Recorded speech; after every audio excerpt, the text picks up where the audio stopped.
On clear spring mornings, Ashbourne Valley looked like the kind of place people imagined when they dreamed of a peaceful life. Gentle hills surrounded the village, sheep wandered across green fields, and the narrow river reflected the pale blue sky so perfectly that it almost looked like polished glass. Visitors often arrived with cameras, admiring the old stone cottages covered in climbing roses, and the lively Saturday market, where local families sold fresh bread, vegetables, flowers, and homemade jam. They left believing they had discovered a village where everyone knew and cared for one another. Only those who had lived there long enough understood that kindness and silence could exist side by side, and that the deepest divisions were often the ones nobody spoke about. Elara Ashford noticed those divisions every time she returned home. As she crossed the crowded market square with a folder of restoration plans tucked beneath her arm, she watched an elderly woman stand between two vegetable stalls, selling almost identical produce. One belonged to the Dawson family, longtime friends of the Ashfords. The other belonged to the Mercers. After only a brief glance, the woman quietly joined the longer queue without even considering the second stall. A few steps away, two children were laughing over a football until it rolled toward a teenage boy wearing a jacket with the Mercer family name stitched across the back. He picked up the ball with an easy smile, but before he could throw it back, one of the boy's fathers hurried over, thanked him politely, accepted the ball himself, and walked away without allowing the children to exchange a single word. Nobody argued. Nobody appeared angry. The distance between the two families had become so ordinary that even the youngest children accepted it without asking questions. Elara had grown up believing that this was simply the way life worked. Her grandfather never shouted when he spoke about the Mercers. His voice became softer instead, and that quiet disappointment had always frightened her more than anger ever could. He often reminded her that trust was difficult to earn and easy to lose, especially when it involved people who smiled while hiding their true intentions. As a child, she had accepted every story without question because children rarely ask the people they love for evidence. In English, there is an expression, "take someone's word for it," which means believing another person without asking for proof. Looking back, Elara realized she had taken her grandfather's word for almost everything, because love can sometimes sound more convincing than facts. She pushed those thoughts aside as Blackwood Manor came into view beyond the market. The house stood proudly on a gentle hill overlooking both sides of the valley, its weathered stone walls still carrying the elegance of another century despite years of neglect. Ivy climbed across the eastern wing. Several stained glass windows had shattered long ago, and sections of the roof leaned dangerously after decades without repair, yet the building refused to surrender completely. Elara had spent months fighting for permission to restore the estate, convinced that preserving history mattered even when people preferred to forget it. The heavy oak door resisted before finally opening with a deep groan. Cool air carrying the scent of damp stone and old timber drifted into the entrance hall as sunlight filtered through broken windows, revealing countless dust particles floating lazily above the floor. Elara had barely taken 3 careful steps inside when the wooden boards beneath her feet gave a warning creak. The sound grew louder in an instant, followed by a violent crack that echoed through the empty house. She instinctively threw herself backwards just as part of the floor collapsed into the dark cellar below, sending splintered wood and gray dust swirling through the air. "You have excellent timing," a calm voice said behind her. Another second and today would have become much more interesting. Alara turned to find a tall man standing in the doorway with a toolbox in one hand and a roll of engineering plans tucked beneath his arm. His boots were covered in dried mud from the country roads, but his expression remained remarkably composed, as though discovering collapsing floors belonged to an ordinary working day. "I hope that isn't your usual welcome," she replied, brushing dust from her jacket. "It would be terrible for business if it were." Despite the shock she had just experienced, Alara laughed. The stranger carefully examined the damaged entrance without stepping onto the unstable boards. After a few thoughtful moments, he crouched beside the broken edge and studied the exposed beams beneath the floor. "The support timber has completely rotted," he said. "The warning barriers should have been placed much closer to the entrance. You must be the structural engineer." "I am—" He stood and offered his hand with an easy smile. "Rowan." She accepted the handshake. "Alara." Neither of them mentioned their surnames. At that moment, they were simply two professionals standing inside an old house that desperately needed saving. Rowan explained what would need immediate attention before anyone else entered the building, while Alara pointed out the original Victorian woodwork that had to be preserved during repairs. Their conversation flowed naturally because neither interrupted the other, and each seemed genuinely interested in the other's expertise. When Rowan suggested replacing part of the grand staircase to improve safety, Alara studied the carved oak railing before gently shaking her head.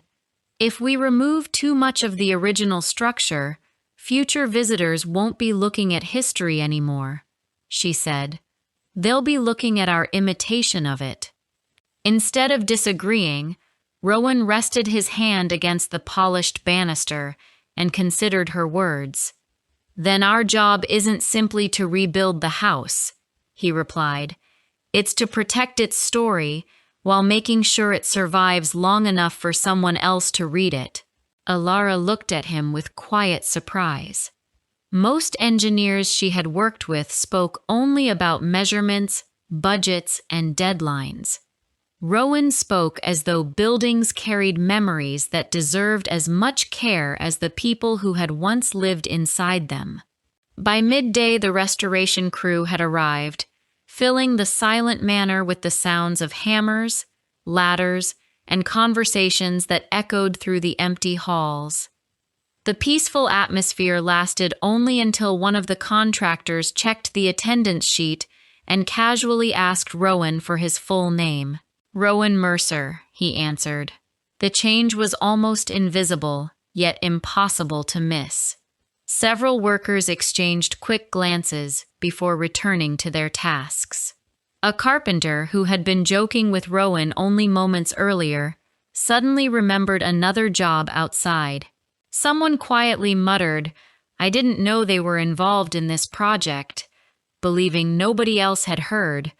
No one raised their voice or started an argument, but the warmth that had filled the room only minutes before disappeared as completely as the morning sunlight behind gathering clouds. Alara watched the reactions with growing discomfort. She had seen similar moments throughout her childhood, yet standing beside Rowan made them feel different. For the first time, she was not observing an old family tradition from a distance. She was watching a man she had met only hours earlier become unwelcome because of a surname he had never chosen. Before I share the rest of the story, I need to know, where are you listening from? I would love to hear from you. The change in the atmosphere lingered long after the workers returned to their jobs. No one openly challenged Rowan, yet the easy conversations that had filled the manor only minutes earlier disappeared, replaced by polite silence and cautious distance. Alara tried to convince herself that she was imagining it, but every small interaction proved otherwise. Whenever Rowan asked someone to help measure a damaged beam or move a heavy support, another worker quietly volunteered instead. Even the foreman, who had greeted everyone with equal enthusiasm that morning, now spoke to Rowan with careful formality, as though friendliness might somehow be misunderstood. Rowan behaved as if he had expected nothing different. He thanked people when they assisted him, continued checking the building's structure with professional calm, and never complained about the awkwardness surrounding him. That quiet dignity unsettled Alara more than anger would have. She found herself wondering how many times he had walked into places where people judged him before learning anything about the person he actually was. During the afternoon, they inspected the West Wing together, where rainwater had slowly damaged the ceiling over many years. The room had once been a magnificent library, although only empty shelves and a cracked marble fireplace remained. Rowan carefully examined one of the supporting columns before looking toward the ceiling. If we don't reinforce this section soon, the entire roof could shift before winter. Alara studied the faded carvings running along the walls. The council wants the building opened to visitors next summer. He smiled faintly. Then we'd better convince the roof to cooperate. She laughed despite herself. You always talk as though buildings have opinions. I spend more time with old buildings than with most people. After a while, they begin to seem less complicated. His answer was light-hearted, but something in his voice suggested there was more truth behind it than he intended to reveal. As they continued their inspection, Alara noticed a narrow wooden door almost hidden behind one of the bookcases. Layers of dust covered the handle, making it obvious that nobody had opened it for years. Rowan helped her move the damaged shelving aside, and together they pushed the swollen door until it finally opened with a deep groan. Inside, they discovered a narrow staircase leading to a small records room beneath the roof. Most of the shelves had collapsed long ago, leaving damp papers scattered across the floor. Many documents had become unreadable after years of rain, yet one leather-bound register remained surprisingly well preserved inside a locked cabinet whose glass had shattered decades earlier. Alara carefully lifted the heavy book onto a table and turned the brittle pages with the greatest care. It was not a diary or a collection of personal letters. Instead, it contained detailed records of community meetings held at Blackwood Manor nearly 40 years earlier. Farmers, teachers, business owners, and village leaders had gathered there every month to discuss local problems, organize festivals, and raise money for schools. Rowan leaned over her shoulder as she continued reading. It doesn't look like two villages that hated each other. It doesn't, she agreed quietly. Several pages later, they found a list of volunteers who had organized a charity fair for the local hospital. Ashford and Mercer names appeared together again and again, often on the same committee. One entry even described both families donating building materials after a violent storm damaged several homes across the valley. Alara frowned. My grandfather always said they refused to help anyone except themselves. Rowan looked thoughtful. My grandfather says exactly the same thing about your family. Neither of them spoke for a moment. The records did not prove that either grandfather had lied, but they clearly suggested that the story was far more complicated than either family had admitted. As evening approached, most of the workers packed their tools and left for the day. Rowan remained behind to finish marking damaged beams, while Alara drove to visit her grandfather. She found him sitting on the porch overlooking the valley, exactly where he spent almost every evening with a cup of tea resting beside his chair. You look tired, he said as she joined him. It was a long day. the restoration giving you problems? She hesitated before answering. I met the structural engineer. Her grandfather nodded without much interest. And? His name is Rowan Mercer. The old man's expression changed so quickly that it startled her. His shoulders stiffened, and the warmth disappeared from his face. I don't want that family anywhere near Blackwood Manor. You've never met him. I don't need to. Why? Because some mistakes don't deserve a second chance. Elara looked across the river where the evening light touched both villages equally. What mistake did he make? Her grandfather remained silent. I'm asking about Rowan. He carries the Mercer name. That's not an answer. For the first time in years, he avoided looking at her. You think you're old enough to understand everything, he said quietly. But there are things that should stay buried. Elara wanted to argue, yet something in his voice stopped her. It was not hatred she heard. Beneath the anger lay something heavier, something that sounded almost like regret.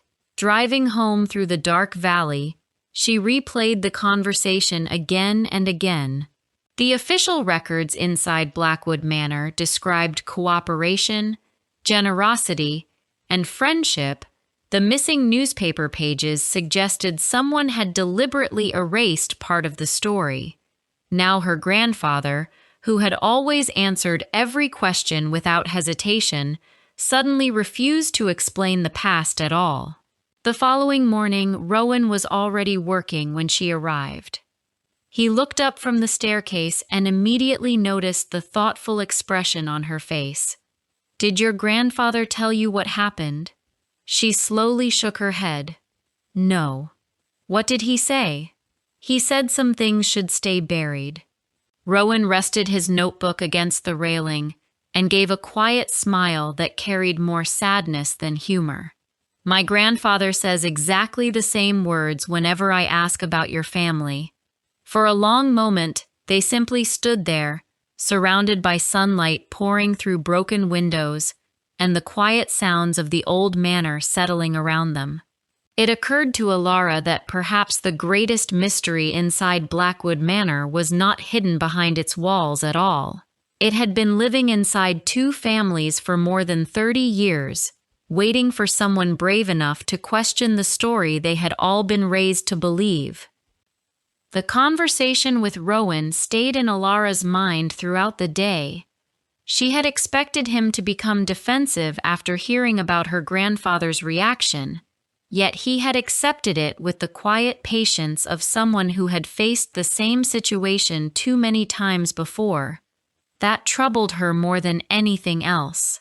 Nobody should become accustomed to being judged before they had spoken a single sentence. Over the following week, the restoration slowly transformed Blackwood Manor. Broken windows were covered, dangerous floors were reinforced, and the entrance hall gradually became safe enough for visitors. Yet while the building grew stronger each day, the mystery surrounding the two families seemed only to deepen. Elara returned to the county archives whenever she found a free afternoon, determined to understand why several newspaper editions had been deliberately damaged. The librarian answered her questions politely, but never comfortably. Each time she asked about the missing pages, he changed the subject or suggested looking at another collection instead. His behavior convinced her that the missing records were not an accident. Someone had removed them because they contained something worth hiding. One rainy afternoon, she discovered an old box of council meeting minutes that had never been properly catalogued. Most of the documents concerned road repairs and farming regulations, but one folder immediately caught her attention. Across the front, someone had written, "Emergency Community Meeting, Blackwood Manor," followed by a date only 3 weeks after the final newspaper article showing the Ashfords and Mercers working together. The folder should have contained 6 pages, only 3 remained. The missing pages had been carefully cut away with a sharp blade. Even so, the surviving records revealed something important. The meeting had not been organized after an act of violence or a business dispute, as local stories claimed. Instead, it followed a devastating warehouse fire that destroyed equipment belonging to several families across the valley. Witness statements mentioned confusion, rumors, and growing accusations, but nowhere did they identify anyone responsible. When Alara returned to Blackwood Manor that evening, Rowan was repairing one of the large windows overlooking the river. She handed him the copied documents without saying a word. He read them slowly before looking up. So nobody actually knew who caused the fire. It doesn't look that way. Then why did everyone choose an enemy? I don't know. They stood quietly beside the window as rain drifted across the valley below. Rowan finally spoke. Fear usually demands an answer long before the truth arrives. His words reminded Alara of something her grandmother had once said. People become dangerous when certainty matters more than honesty. The following Sunday, the annual spring fair filled both villages with music and colorful decorations. Although the event officially belonged to the entire valley, everyone knew the invisible rules. Families from Ashbourne gathered around one side of the square, while the people from Mercer Hill remained on the other. Children noticed the separation without questioning it, because they had never experienced anything different. Blackwood Manor had prepared a small exhibition showing photographs of the restoration work, and Alara invited Rowan to help answer visitors' questions. For the first hour, everything went well. Then an elderly man recognized Rowan. "A Mercer has no business representing this valley," he said loudly enough for everyone nearby to hear. Before Rowan could respond, another voice answered from the crowd, "And an Ashford shouldn't be standing beside him." People stopped talking. Several visitors quietly stepped away, unwilling to become involved. Alara felt every eye in the square turn toward them. She could have walked away. Instead, she looked directly at the man. "We're here to talk about Blackwood Manor. I'm talking about your families. So am I." She pointed toward one of the enlarged photographs hanging behind them. It showed Ashford and Mercer volunteers rebuilding the community hospital almost 40 years earlier. "This picture is real. These people worked together. Whatever happened later, it wasn't always like this." The man stared at the photograph but refused to answer. After a long silence, he simply turned around and walked away. The crowd slowly dispersed, leaving behind an uncomfortable quiet. Rowan let out a slow breath. "You didn't have to do that." "Yes," Alara replied. "I did." That evening, both of them visited their grandfathers separately. Neither conversation ended well. Alara's grandfather admitted that he had never seen proof against the Mercers, but he insisted that too much pain had passed between the families to forget the past now. "I lost friends," he said quietly. "I know. You think old photographs can erase that?" "No." "Then why are you asking me to forgive?" She shook her head. "I'm asking you to remember everything, not only the parts that hurt." Across the valley, Rowan faced the same resistance. His grandfather listened without interrupting, studied the copied council records, and finally placed them on the table. "Perhaps we were wrong about some things," he admitted. "But being wrong doesn't make the memories disappear." Neither grandson nor granddaughter found the answers they had hoped for. A week later, the restoration team reopened the front entrance of Blackwood Manor for the first time in decades. People from both villages attended the ceremony, although they naturally gathered in separate groups. The distance between them remained obvious, but something had changed. Several visitors crossed the lawn to examine the historical display together. Two elderly women who had ignored each other for years quietly discussed one of the photographs. A pair of school children wandered from one group to another without anyone calling them back. The change was almost impossible to notice unless someone looked carefully. Elara smiled as she watched them. "This isn't much." Rowan followed her gaze. "No, but it's more than yesterday." He nodded. "Sometimes that's enough." They stood together on the stone steps of Blackwood Manor as the evening sun settled over Ashbourne Valley. The old bridge still connected the two sides of the river, just as it always had. People were not crossing it in large numbers, and decades of suspicion had certainly not disappeared in a single season. Yet for the first time in many years, a few people had stopped standing with their backs to one another. It was not forgiveness. It was not reconciliation. It was simply the decision to ask whether the story they had inherited was the whole truth. For Elara and Rowan, that single question was enough to begin changing the future, even if the past refused to let go.